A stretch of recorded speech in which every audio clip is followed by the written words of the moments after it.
Vamos abrir a palavra de Deus no livro de Deuteronômio, capítulo 15. Nós ouvimos a pregação na primeira sessão do capítulo 15, versos 1 a 11, domingo passado. E hoje, nós, querendo Deus, vamos à segunda sessão até o final do texto, a partir do verso 12. Esse texto é correlato a Êxodo 21, do verso 1 a 11. Então, boa parte das instruções aqui, os irmãos já ouviram, né, na época da exposição do livro de Êxodo. Deuteronômio tem esse nome porque é a segunda lei, não segunda no sentido de ser uma nova lei, mas a segunda vez que a lei está sendo promulgada, a fim de que o povo que está entrando na terra lembrem-se daquilo que Deus fez desde a saída do Egito. E aqui ele traz mais instruções a respeito do trato com o servo. Verso 12. Quando um de teus irmãos, hebreu ou hebreia, te for vendido, 6 anos servir-te-á, mas no 7º o despedirás forro. E quando de ti o despedires forro, não o deixarás ir vazio. Liberalmente lhe fornecerás do teu rebanho, da tua eira e do teu lagar. Daquilo com que o Senhor teu Deus te houver abençoado, lhe darás. Lembrar-te-ás de que foste servo na terra do Egito e que o Senhor teu Deus te remiu, pelo que hoje isso te ordeno.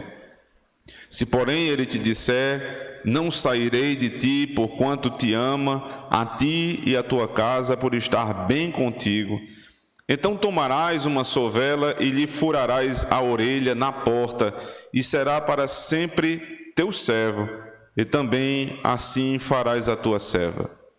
Não pareça aos teus olhos duro o despedir o forro, pois 6 anos te serviu por metade do salário do jornaleiro.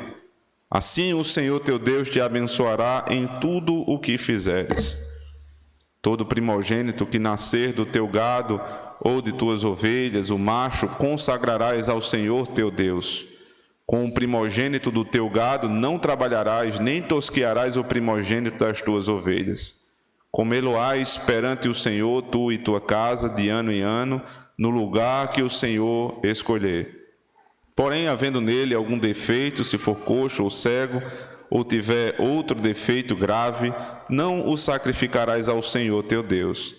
Na tua cidade o comerás, o imundo e o limpo o comerão, juntamente como a carne do corço ou do veado. Somente o seu sangue não comerás, sobre a terra o derramarás como água. Amém. Vamos orar ao Senhor, irmãos. Senhor, aqui está a tua palavra, Senhor, e eis diante de mim o teu povo. Eu peço a ti, Senhor Deus, juntamente com a tua igreja, que a palavra que foi escrita segundo o teu Espírito revelou, seja agora, Senhor Deus, exposta, aplicada, Senhor Deus, e recebida pelos teus filhos. Usa-me, Senhor, de maneira fiel, poderosa, viva, a fim de que sirva de canal para o Senhor e para a exposição da tua santa lei. E que nós essa manhã possamos ver com clareza, com transparência, a glória de Cristo, nosso Senhor, o Cordeiro Pascal, o servo por excelência, a fim de que servos e senhores aprendam nele como devem agir nesse mundo. Possamos assim nos desvencilhar dos equívocos da nossa sociedade e possamos dar glória ao teu nome. Ajude-nos, Senhor, em Cristo. Amém. Irmãos, o ambiente em que nós vivemos, especialmente na sociedade brasileira, é um ambiente onde servos e senhores, eles tendem a não se dar bem. É estranho, é até quase impensável na sociedade brasileira nós termos um patrão que é amigo do seu funcionário. Um funcionário que tem prazer na presença do seu patrão. Isso não é comum, isso não é ordinário, não é assim que funciona no Brasil. Se nós formos avaliar a nossa história, né, quando a gente trata desse ponto entre funcionários e servos e patrões, e lembramos do imaginário popular brasileiro no que diz respeito à escravidão, nós vamos nos lembrar que fomos ensinados que a escravidão no Brasil foi algo terrível, e foi, mas nós começamos a abominar qualquer tipo de servidão, como se a servidão em si fosse algo ruim, como se o servir alguém e o fato de ter alguém superior e outro inferior, isso em si fosse uma coisa má, e não é. A escravidão no Brasil tem elementos de maldade, nós sabemos disso, mas não porque era o negro que era escravo, porque se você olhar bem a história, eram negros que venderam os negros para serem escravos no Brasil. A maioria dos negros era escravo de outros negros. Na Europa, isso ficou muito claro, muitos brancos foram escravizados por negros. Então não é uma questão étnica, racial simplesmente, é muito superior a isso. O modus operandi da escravatura era de fato humilhante, as pessoas eram completamente humilhadas e tratadas como bichos, como animais. Mas isso nada tem a ver com a servidão que o texto de Deuteronômio 15 e Êxodo 21 estão tratando. Aqui nós estamos num patamar muito superior de escravidão ou de servidão, onde o servo ele tem direitos muito superiores a que os funcionários de hoje em dia têm. Assim como acusam a Bíblia de ser machista quando ela vai falar a respeito dos direitos e deveres dos homens e mulheres, colocando a mulher como submissa ao seu marido, né? E dizem que isso é algo depreciativo, e na verdade não é, porque na nossa sociedade a mulher pode ser submissa a qualquer homem que ela nem conhece, menos ao marido dela,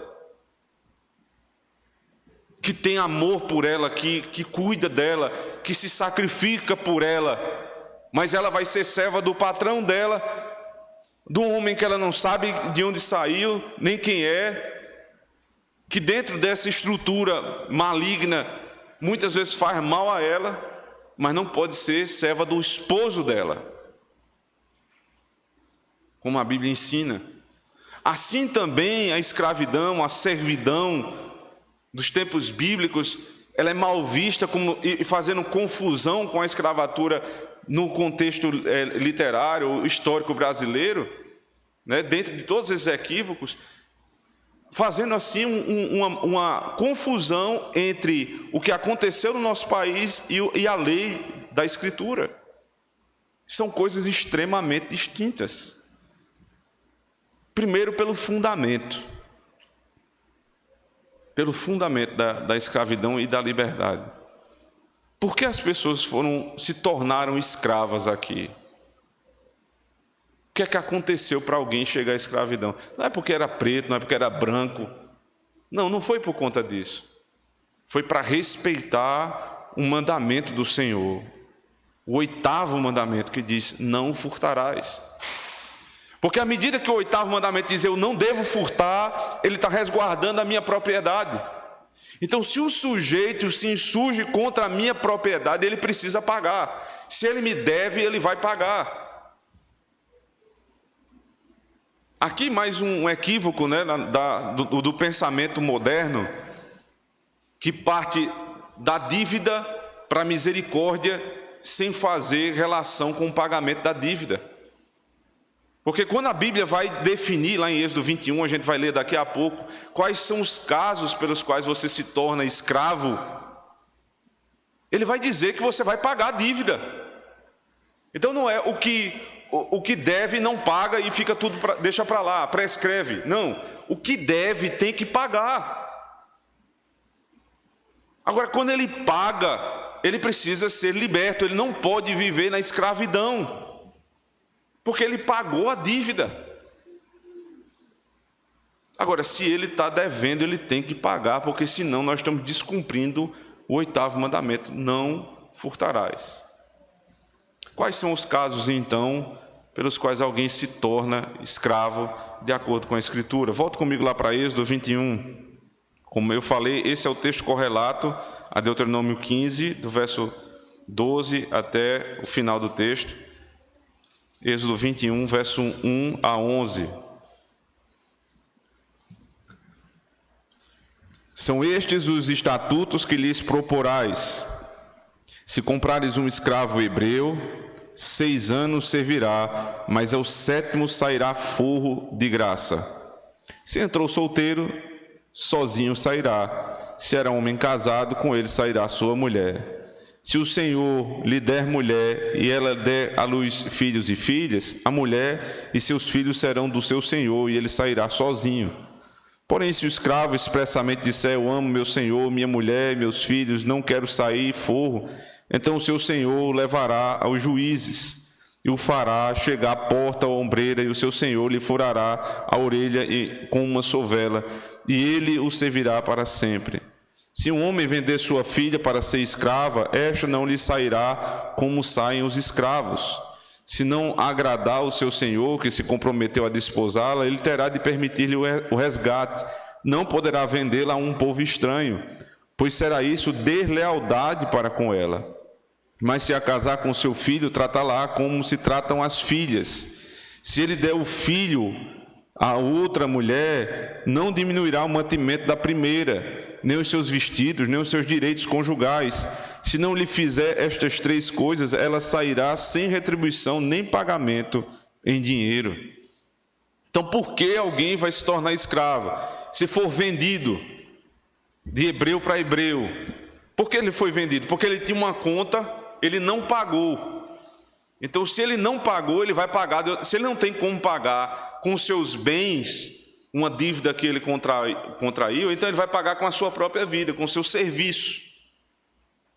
Né? Até hoje esse princípio, ele ainda, você pode ser que alguém coloque em prática. Né? Tem no imaginário popular brasileiro, nordestino, a gente diz assim: vai para um restaurante, você consome mais do que deveria, e a gente fica dizendo assim: cuidado, senão vai lavar os pratos, vai ter que lavar a louça. Porque se eu não conseguir pagar com o meu dinheiro a conta que eu fiz, então eu vou pagar com o meu serviço, mas eu não vou sair dali sem pagar. Isso ainda é um tipo de servidão. Eu vou pagar com a força do meu trabalho. E eu vou pagar proporcional àquilo que eu devo. O tempo que eu vou trabalhar é proporcional àquilo que eu devo. É um tipo de servidão. Você pode negociar com um credor seu e dizer: olha, eu não tenho como pagar você em dinheiro, mas eu presto tal serviço, ou eu tenho tal mercadoria, vamos negociar aqui, a minha dívida eu vou pagar a você com tal mercadoria, ou prestando o meu serviço. E o sujeito diz: excelente, não tem problema nenhum, você vai pagar, e você fixa o tempo de servidão. Para não ficar muito longe de nós, esse conceito aqui, o cenário que nós estamos vivendo, não é tão distante assim. Ainda estão em vigor estes conceitos. Aí o texto fala: se vender tua filha, no verso 7, se um homem vender tua filha, como é que pode um pai vender sua filha? Irmãos, ele não vendia a filha para ficar mais rico, não. Ele vendia a filha por extrema pobreza. Ou seja, ele não tinha condição mais de sustentar a filha dele, e tinha um senhor que tinha todas as condições. Ela iria trabalhar para ele iria cuidar dela. E é difícil imaginar isso, porque na nossa sociedade isso é praticamente impossível. Mas ainda sim é verdadeiro. Era melhor um pai que vivia em extrema pobreza, ele ceder sua filha para alguém que tinha condições, que vai cuidar dela e vai dar trabalho para ela. Então não era para enriquecimento, era para que houvesse a manutenção da vida. Então, se um escravo, ele entra casado e com filhos, a mulher e os filhos não podem ser do senhor, porque ele está pagando a dívida, ele não está vendendo a família. Mas se ele entra solteiro na servidão, e lá dentro da escravidão, o senhor da mulher, e ele tem filhos, então mulher e filhos passam a ser do senhor, porque foi dado a ele. mas não sem a possibilidade de ser remido, ou seja, dele pagar, inclusive, para tirar a sua família. Isso aqui não é nada negativo.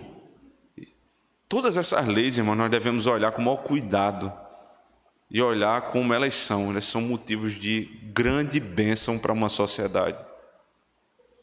A sociedade que guarda a propriedade privada do seu semelhante, onde o sujeito que faz um débito, ele paga.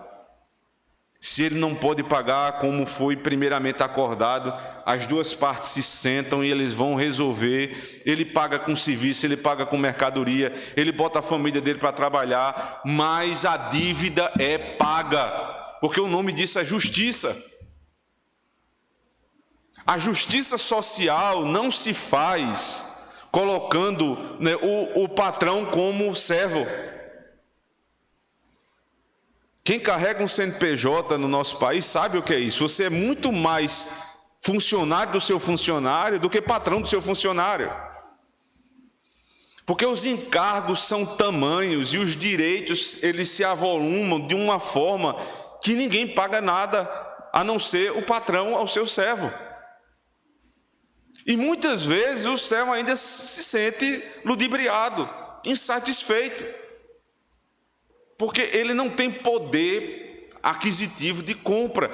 Veja, é pesado para quem paga, é muito para quem paga e é pouco para quem recebe. Isso sim é injustiça. Então há um falso sentimento de que o servo, o funcionário, tem muitos direitos, mas ele não consegue usufruir dos benefícios do direito, porque, por exemplo, ele tem direito a um fundo de garantia, onde 8% do valor do salário deve ser recolhido. Só que é recolhido de uma forma que ele não tem acesso ao FGTS. O direito dele não é direito dele, vai ser guardado pelo Estado. E muito mal guardado, por sinal, porque com o passar dos anos, a recompensa que é dada, o juro que é atribuído àquele valor é tão pequeno, que é abaixo da inflação. Então, o Estado me tira aquilo que é meu, por direito, e depois passa a me pagar uma recompensa inferior ao que eu poderia ganhar com o meu dinheiro empreendendo em outra coisa. É o paternalismo estatal que faz também com que a previdência social ela seja compulsória. Claramente um princípio antibíblico. Quando o indivíduo é que deve ser previdente, não é o Estado que é previdente.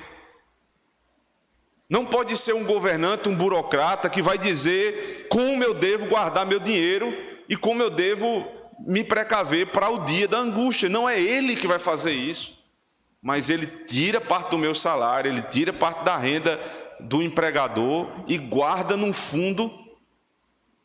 E quando eu vou lá tentar me aposentar, eu estou acompanhando pessoas da minha família tentando se aposentar, eles têm que gastar dinheiro, né, num processo para exigir o que é o seu direito. Cria-se toda uma estrutura de profissionais para garantir que o seu direito seja lhe dado. Porque o Estado está guardando o seu dinheiro. Isso é tudo falso sentimento de segurança, de cuidado, não tem nada de cuidado. Na verdade, o patrão é funcionário, é servo do funcionário, e o funcionário é servo do Estado. Ambos estão em escravidão. E quando serão libertos? Nunca. Nesse sistema, nunca. Agora, olha a escravidão bíblica, olha o que o texto fala sobre servidão. Voltando comigo lá para Deuteronômio 15, por favor.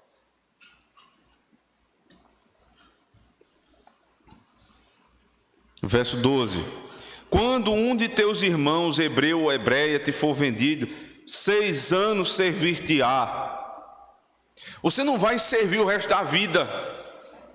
Aqui não há aquele princípio da agiotagem, como o livro de Provérbios diz, que aquele que toma emprestado a juros se torna escravo do que empresta. Porque um agiota, alguém que empresta dinheiro a juros abusivos, veja, emprestar dinheiro a juros em si não é pecado, desde que não seja teu irmão, ou seja, um necessitado. Se você vai emprestar dinheiro para alguém ganhar dinheiro, nós já falamos isso aqui, você deve sim cobrar juro, mas não juro abusivo. Mas o agiota, aquele que vive disso, ele não quer que você pague a dívida. O que ele quer é que você viva pagando juro, porque você vai se tornar escravo dele. Ele não quer trabalhar, ele não quer gerar riqueza, ele quer simplesmente viver do serviço do outro. Aqui não. Aqui há um limite, você vai, em 6 anos, pagar a sua dívida. E aí eu preciso lembrar os irmãos aqui do contexto do capítulo 15. Que veja só, do verso 1 ao verso 6, nós temos o ano da remissão. Então, o verso 12 está aqui, mas ele está dentro de uma cobertura maior. E essa cobertura é a lei da remissão. Ninguém vai passar mais de 6 anos servindo ao outro. Se alguém te deve, ele vai pagar no 6º ano, né? Do 7º ano a dívida dele está zerada. Então ele vai recomeçar a vida. Se ele é teu servo, você comprou, ou ele te deve e se tornou servo, ele vai trabalhar 6 anos e depois está pago. Você vai deixar sair furro, livre. Aí ele volta com essa palavra de liberdade, veja, verso 14. Liberalmente. Você vai libertar. A pessoa que está devendo, ela não é livre, ela está presa. Mas se você chegar ao 7º ano com essa dívida, você está livre. Ninguém pode te impedir. E por que você vai fazer isso? Verso 15. Lembrar-te-ás de que foste servo na terra do Egito, e de que o Senhor teu Deus te remiu, pelo que hoje isso te ordena. Por que eu te ordeno que você quite a dívida do teu servo? Porque você era servo e eu quitei tua dívida. Porque você me devia uma conta impagável e eu te remi. Veja, a palavra remir é pagar o preço pela dívida. Foi o preço que Boaz pagou para ter Ruth. Foi o preço que o Senhor Jesus Cristo pagou para que você pudesse ter liberdade. É o preço que é pago. Então, por conta disso que você era servo e agora você é livre, então você não vai escravizar ninguém debaixo das tuas mãos, porque isso seria negar a tua própria fé. É impossível não lembrar da parábola dos evangelhos, a chamada parábola do servo, né, do credor incompassível. O que era o credor incompassível? O sujeito tinha uma dívida, o seu senhor o chamou e cobrou a dívida. E ele pediu misericórdia, ele disse, por favor, me perdoe. E um detalhe, ele, momento nenhum, ele questionou a dívida.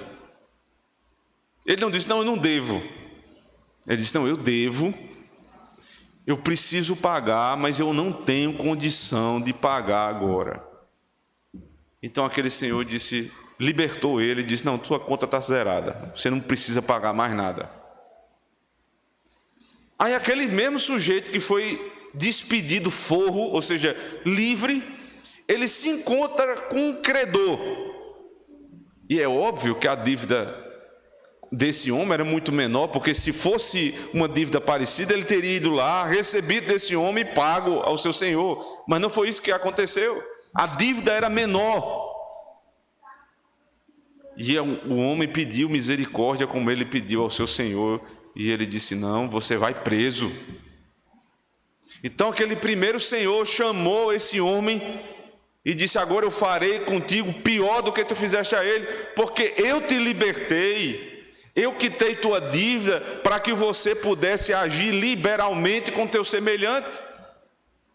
Irmãos, essa é a história do Evangelho. Essa é exatamente a história do Evangelho. Você foi liberto por Cristo para não escravizar ninguém. E aí vem a pergunta, né? Como nós tratamos os nossos funcionários? Não só o que tem carteira assinada, mas o que presta serviço, o que vai na minha casa semanalmente fazer um trabalho, um serviço de cortar grama, de fazer uma limpeza. O que presta serviço para mim numa empresa, eu estou lá e ele tá me prestando o serviço dele. Como é que eu trato essas pessoas? Com arrogância, com ignorância, com brutalidade, humilhando. Porque se eu faço isso, irmãos, se eu ajo dessa maneira, então certamente eu não provei ainda da graça do meu Senhor. Porque esse Senhor a qual nós servimos, Ele nos trata com paciência. Nós somos servos imperfeitos, nós somos servos cheios de problemas. Nós deveríamos ser exortados todos os dias pela nossa incapacidade, e o Senhor pacientemente nos abençoa. Ele diz: não vai ser com qualquer um, vai ser com o hebreu, ou hebreia, ou seja, o teu irmão. Eu devo tratar com aqueles que estão fora da igreja, mas eu devo tratar principalmente com bom ânimo, com paciência, com misericórdia os que são membros da igreja. O que se senta comigo para congregar e para adorar o mesmo Senhor. A esse eu devo ter especial cuidado e nunca fazer o servo, no sentido de lhe tornar escravo, dependente de mim. Verso 14: liberalmente lhe fornecerás do teu rebanho, da tua eira e do teu lagar, daquilo com que o Senhor teu Deus te houver abençoado, lhe darás. A primeira ordem é: você deve deixá-lo sair livre. A segunda é: você tem que providenciar algo para ele recomeçar a vida. Os ímpios sabem, de certo modo, disso. Quando você sai de uma empresa, você não recebe só o salário do mês. Você recebe o salário do mês e uma indenização, que está cheio de problemas ali no meio, né? Os conceitos subsequentes são equivocados, mas é um princípio ali que é: eu não vou simplesmente despedir o sujeito, ele vai embora, como é que ele vai viver? Então tem um seguro-desemprego, tem uma indenização, tem algo para que ele possa tomar ali como base para recomeçar a vida dele. Quantos já receberam uma indenização e nunca mais foram funcionários, passaram a ser patrões? Receberam dinheiro e com aquele dinheiro ali eles passaram a viver do fruto do seu próprio trabalho, ou seja, do empreendedorismo que dali surgiu. Eles começaram a ter o seu próprio negócio. Recomeçaram a vida, porque muitos perdem o emprego, saem da nossa empresa, são despedidos da nossa casa e no outro mês eles não vão ter o que fazer. E a base, mais uma vez, no verso 15: lembrar-te-ás que foste servo na terra do Egito e de que o Senhor teu Deus te remiu pelo que hoje te ordena. Ou seja, foi o que eu fiz na saída do Egito.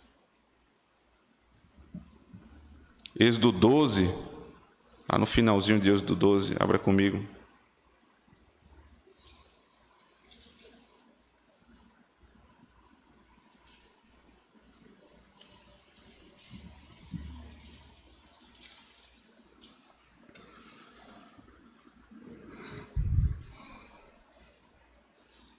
A partir do verso 34.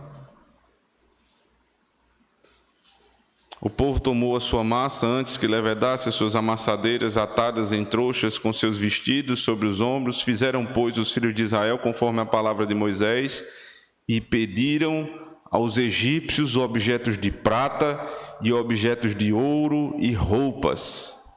E o Senhor fez que seu povo encontrasse favor da parte dos egípcios, de maneira que estes lhes davam o que pediam, e despojaram os egípcios. O despojo, irmãos, é herança de guerra. Ou seja, um povo, quando invade outro povo e vence, tudo que era daquele povo passa a ser seu, e você traz consigo como herança da guerra. Só que Israel não pelejou contra os egípcios, foi Deus que pelejou contra os egípcios. Deus venceu a guerra contra os egípcios e libertou o seu povo. Só que a herança da guerra pela qual o Senhor foi vitorioso é do seu povo, que foi feito filho de Deus. E agora eles são enriquecidos. Se coloca num lugar, você está lá, saindo da terra do Egito, Faraó não queria lhe libertar, e Deus diz para vocês: chegue na casa do egípcio e peçam os bens deles. Isso é uma coisa absurda do ponto de vista humano. Eu não fui vencido militarmente por esse povo, como é que eu vou dar alguma coisa para eles? Mas eles vão dar liberalmente, porque o Senhor vai mudar o coração dos egípcios para que eles enriqueçam o povo. O princípio do Evangelho é: nós éramos pobres pecadores, nós éramos completamente dependentes da obra de Deus, o Senhor nos libertou, o Senhor nos salvou, e não somente isso, ele diz na carta aos Efésios, capítulo 1, verso 3, ele nos enriqueceu em Cristo. O pobre virou rico espiritualmente em Cristo. É exatamente o que está acontecendo aqui com Israel. Israel era miserável, era escravo, e agora não só é livre, mas está enriquecido para poder refazer a vida. Prata, ouro, joias, eles vão tirar dos egípcios, eles vão refazer a vida deles. Então, quando alguém trabalha para mim, eu não vou dar para ele só o salário, isso é o mínimo. Especialmente se é um irmão, eu vou me preocupar com a vida dele. Se ele não vai mais trabalhar na minha casa, qual é a condição que eu vou deixar para essa pessoa? Aliás, você conhece a situação que seus funcionários vivem? Seus irmãos aqui da igreja, como é que eles vivem, onde é que eles moram? Mas não tem problema nenhum de haver distinção entre nós, irmãos. Esse aqui não é o ponto do texto. O texto não está querendo desfazer que nesse mundo haverá o pobre e o rico. Não é esse o objetivo de Deus na sua lei, simplesmente zerar as diferenças. Não é assim que vai funcionar. Porque, irmãos, existe por trás da distinção, da diferença, uma bênção de Deus. Porque o que tem mais, ele é abençoado por Deus para algo, do que ele tem, como diz o texto, o que sobra do que ele tem, ele vai abençoar o que precisa. Essa é a bênção do rico. Isso é um motivo pelo qual nós devemos trabalhar e angariar riqueza nesse mundo, para sustentar nossa casa, para contribuir com a expansão do reino, e para socorrer o necessitado. Os termos desse socorro já foram dados, via diaconia, segundo a instrução da diaconia. Mas eu vou trabalhar para ser rico com um propósito, para que eu possa socorrer o que precisa. Essa é a bênção do rico. A bênção do rico não é ter riqueza. A bênção do rico é ter riqueza para abençoar o necessitado. E o pobre, como é que o pobre é abençoado? Recebendo a bênção de Deus por meio do que tem mais. Porque isso revela dois aspectos do ser divino. Deus é poderoso para sustentar aquele que é pobre. O miserável não vai sentir falta de nada, porque Deus, no seu poder, vai satisfazê-lo. E o outro aspecto do ser divino é: ele pode fazer o coração do pobre ser satisfeito. Ele pode abrir o coração do rico para dar, e ele pode dar ao pobre a satisfação com aquilo que ele tem. Um é abençoado ao ter e poder dar. O outro é abençoado em não ter e receber, mesmo não tendo. E assim, irmãos, todos terão o que é necessário para a vida. O rico, ele aprende de Deus ao dar. O pobre, ele aprende de Deus ao receber. Até o ponto em que Cristo vier e recriar esse mundo, onde todos serão enriquecidos em Cristo completamente. A obra final do Senhor. Até lá, irmãos, voltando lá para Deuteronômio 15, lembrar-te-ás que foste servo na terra do Egito e que o Senhor teu Deus te remiu pelo que hoje isso te ordeno. Verso 16, se porém ele te disser, não sairei de ti, porquanto te ama a ti e a tua casa, por estar bem contigo. Então tomarás uma sovela, lhe furarás a orelha na porta e será para sempre teu servo, e também assim farás a tua serva. Chegou o 7º ano e o escravo vai ser livre. Veja, isso tudo era público. Tudo isso tinha que ser público, isso não é uma questão privada, não. Eles tinham que ir a público e demonstrar. Alguns comentaristas dizem que quando o escravo era liberto, ele recebia uma espécie de colar. Nesse colar era apresentado ali que ele não era mais escravo, ele era livre. E não somente isso, ali a representação de que ele recebeu boi, ele recebeu do gado, ele recebeu tudo que ele era do seu direito, ou seja, ele foi liberto e ainda recebeu os bens do seu senhor para refazer sua vida. Mas tinha outro caso, quando o escravo olhava para a sua situação, estava tudo bem, o texto diz, e não só estava tudo bem, ele amava o seu senhor. Você vê como é algo completamente impensável do nosso ponto de vista. O funcionário que ama seu patrão. E o patrão diz assim, vem cá meu filho, eu vou lhe dar um dinheiro para você ir embora e você pode abrir uma empresa para você. Ele diz, eu não quero. Eu não quero abrir uma empresa para mim, eu não quero ser livre. Eu prefiro viver aos teus pés. Porque o Senhor me dá segurança, porque o Senhor me dá proteção, porque o Senhor me dá amor, eu não quero viver sozinho. Então este não recebia o colar, este recebia um furo, uma marca na orelha. Tinha que ser, veja aqui o texto diz, verso 16 diz, não sairei porquanto te amo. Aí diz verso 17, então tomarás uma sovela e lhe furarás na porta. Isso, talvez a melhor tradução fosse a porta, ou seja, o lugar, a porta. A Bíblia quando diz assim, das tuas portas para dentro, ela está falando, da minha porta para dentro é responsabilidade minha. Quem está sob a minha porta? Aí o 4º mandamento diz, nem tu, nem o teu servo, nem tua serva, nem teu filho, nem tua filha. E ele mistura na mesma lista, servo, serva, esposa e filho.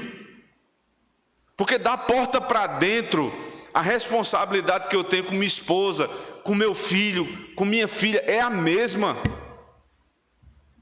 Se ele decidiu ser meu servo, ele vai receber uma marca na orelha.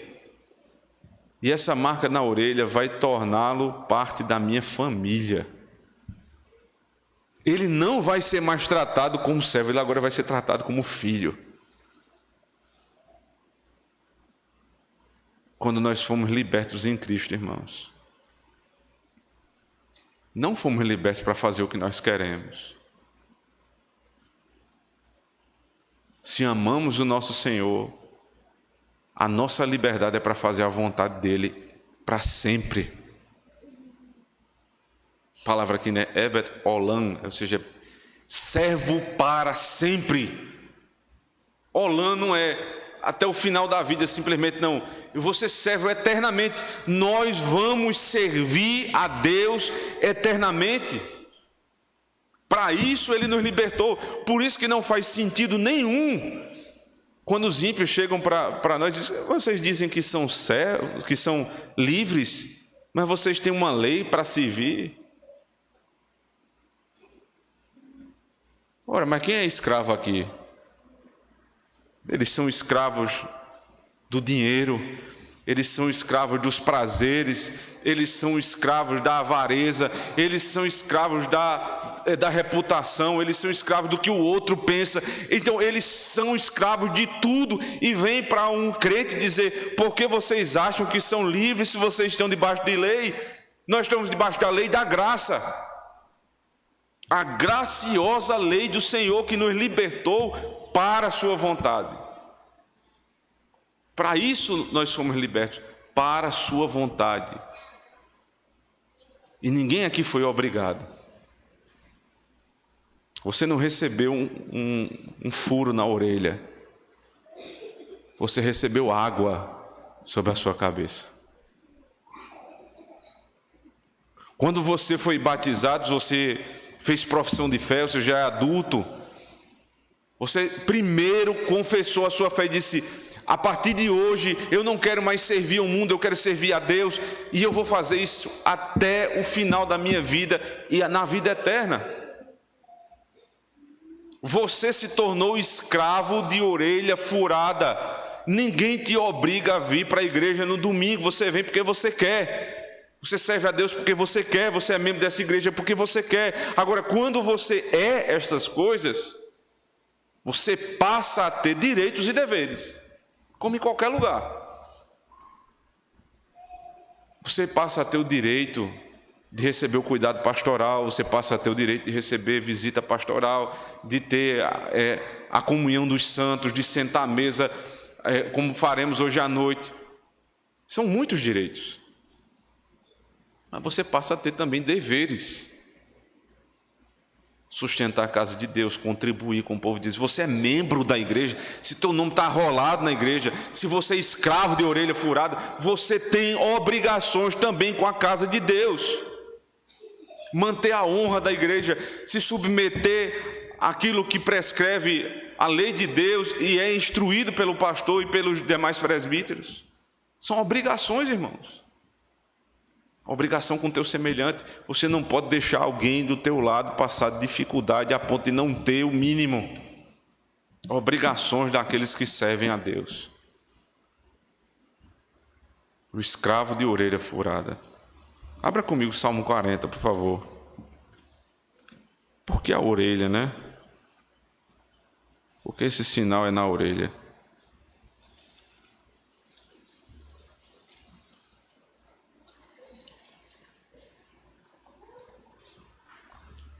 Verso 6. Sacrifícios e ofertas não quiseste, abriste os meus ouvidos. Holocaustos e ofertas pelo pecado não requeres. Sacrifícios e ofertas não quiseste, abriste os meus ouvidos. Hebreus capítulo 10.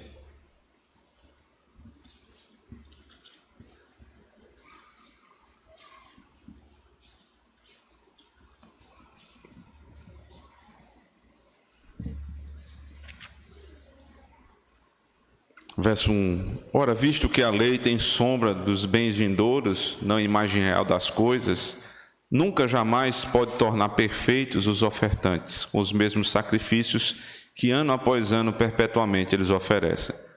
De outra sorte, não teriam cessado de ser oferecidos, porquanto os que prestam culto, tendo sido purificados uma vez por todas, não mais teriam consciência de pecados. Entretanto, nestes sacrifícios faz-se recordação de pecados todos os anos, porque é impossível que o sangue de touros e de bodes remova pecados. Por isso, ao entrar no mundo, diz: sacrifício e oferta não quiseste, antes um corpo me formaste. Não te deleitaste com holocaustos e ofertas pelo pecado. Então eu disse: Eis aqui estou, no rolo do livro está escrito a meu respeito, para fazer, ó Deus, a tua vontade. Depois de dizer, como acima, sacrifícios e oferta não quiseste, nem holocaustos e oblações pelo pecado, nem com isto te deleitaste, coisas que se oferecem segundo a lei, então acrescentou: eis aqui estou para fazer, ó Deus, a tua vontade. Remove o primeiro para estabelecer o segundo. Nessa vontade é que temos sido santificados, mediante a oferta do corpo de Jesus Cristo, uma vez por todas. Por que o autor da carta aos Hebreus, quando está descrevendo a obra de Cristo, cita o Salmo 40? Corpo me formar, ou seja, o Deus bendito foi feito corpo, Ele deu corpo, Ele foi encarnado. E na sua encarnação, ele cita o Salmo 40 para dizer: sacrifício e oferta não quiseste, ouvido me abriste. E ali ele passa a descrever a servidão de Cristo, perfeita servidão do nosso Senhor, o servo por excelência, que teve sua orelha furada, porque ele faz a vontade do Pai, não simplesmente por obrigação, ele faz porque ele ama fazer a vontade do seu Senhor. Ele tomou o meu sacrifício para si. Ele se fez sacrifício por mim. E Ele pagou a minha dívida. Eu não devo mais nada diante do Senhor. Agora, quando Ele me chama à liberdade, eu digo: Senhor, nunca mais eu quero sair da Tua presença. Tamanha é a obra de misericórdia que eu achei no Senhor. Quem é o escravo de orelha furada? É Cristo nosso Senhor. Foi a orelha dele que foi furada. Não somente a orelha, os ouvidos, onde a palavra entra, mas foi furada a fronte. Os pensamentos dele foram feridos. As mãos, o trabalho das mãos foi ferido. Os pés, por onde ele anda, por onde ele pisou, os santos pés do Senhor foram feridos. Para que os meus ouvidos pecaminosos, para que minha mente pecaminosa, para que minhas mãos pecaminosas, para que meus pés que correm para fazer o que é mal e são pecaminosos, sejam santificados nele. O batismo, irmãos, a grande marca da nova aliança é a água sobre a cabeça que desce por todo o corpo. Todo o corpo foi santificado nele. E por isso nós fomos feitos servos do Senhor para fazer a sua vontade. Última parte lá de Deuteronômio 15. O verso 18 diz: não pareça aos teus olhos duro o despedir o forro, pois 6 anos te serviu por metade do salário do jornaleiro. Assim o Senhor teu Deus te abençoará em tudo o que fizeres. Todo primogênito que nascer do teu gado ou de tuas ovelhas, o macho consagrarás ao Senhor teu Deus. Com o primogênito do teu gado não trabalharás, nem tosquearás o primogênito das tuas ovelhas. O final do texto parece meio desconexo, né? Ele está falando da lei a respeito do escravo, ele passa para falar do primogênito. Não haverá trabalho nem liberdade sem Cristo. Se você primeiro não entregar o cordeiro, não oferecer o primeiro, o primogênito, o primeiro das tuas obras, o primeiro dos teus pensamentos, como vimos domingo passado em João, se isso não for o teu primeiro, nada disso faz sentido. Aí vira justiça do trabalho, que é lei sem misericórdia. Mas se for a partir do cordeiro, aí ele diz: teu coração, veja o verso 18, não pareça aos teus olhos duro, pois 6 anos te serviu por metade do salário do jornaleiro, assim o Senhor teu Deus te abençoará em tudo o que fizeres. O problema não é legislação trabalhista. Nós não vamos ter um mundo mais justo, aumentando o encargo sobre o patrão. Não, isso dá o efeito contrário. Você tem mais desigualdade, cada vez mais desigualdade, cada vez mais desemprego. Basta você ver, as nações mais desenvolvidas são as que têm menos direito, né, entre aspas, trabalhistas. O que precisa mudar é o teu coração, irmão. Não é necessário que alguém te diga, uma lei de homens ímpios diga que você deve dar dignidade ao teu funcionário. Isso não é possível ser entre nós. Não pode ser assim. Se o teu coração for transformado, você vai liberalmente dar o salário mais justo. Veja, salário mínimo, isso é algo muito controverso, porque entendo eu que existem pessoas que prestam um serviço, um trabalho tão mal feito, que o salário mínimo para eles é caríssimo. Pagar um salário para determinado tipo de funcionário é um absurdo, ele não merece. Mas você tem que pagar, que é a lei. Agora, quando você tem alguém que se dedica, você não pode de maneira nenhuma se apegar ao que é mínimo. É teu irmão, é alguém que trabalha para ti, dê dignidade a ele. Com base em quê? Na obra da salvação. No que Cristo fez por você. Não torne o teu coração vil, mas dê àquela pessoa aquilo que ela precisa. E aí vem a promessa final. O Senhor teu Deus te abençoará em tudo que fizeres. Já pensou nisso? Quando você trabalha e dá dignidade àquela pessoa que é teu funcionário, teu servo, você se preocupa com ele. Então Deus te abençoará e fará prosperar o teu trabalho. Percebe a distância que há disso aqui com a lei e o pensamento do nosso povo? Não faz mais sentido nenhum aquela visão lá atrás de escravidão, né? Aquela confusão dos negros que vieram para o Brasil em navios. Aquilo ali não tem nada a ver com a lei de Deus, nada. É uma lei muito superior, muito mais elevada. A lei que vai dizer, se você deve, você tem que pagar. Então, meu irmão, não aprenda graça, não aprenda a respeito da misericórdia, para chegar para a pessoa que você deve e dizer assim, deixa isso para lá. Não, você vai dizer, eu vou pagar. E você senta com a pessoa e diz, olha, minha condição é essa, o que eu posso fazer é assim, eu vou pagar, agora você precisa ter paciência. Eu pago com o meu trabalho, eu pago com serviço, eu pago com mercadoria.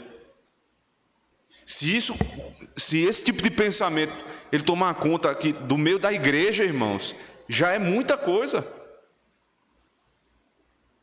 E aí a gente foge daquele pensamento de vitimismo, né? Você vê que o texto nem cita esse tipo de coisa. O coitado do funcionário, o maldoso do patrão. O texto não quer saber disso, irmãos. Isso é vitimismo moderno, isso é coisa de ímpio, é de quem tem pensamento marxista, socialista, que é pecaminoso, que destruiu vidas, nações e riqueza. Nosso pensamento é o pensamento bíblico. Quem deve, paga. Quem tem mais, doa para o que tem menos.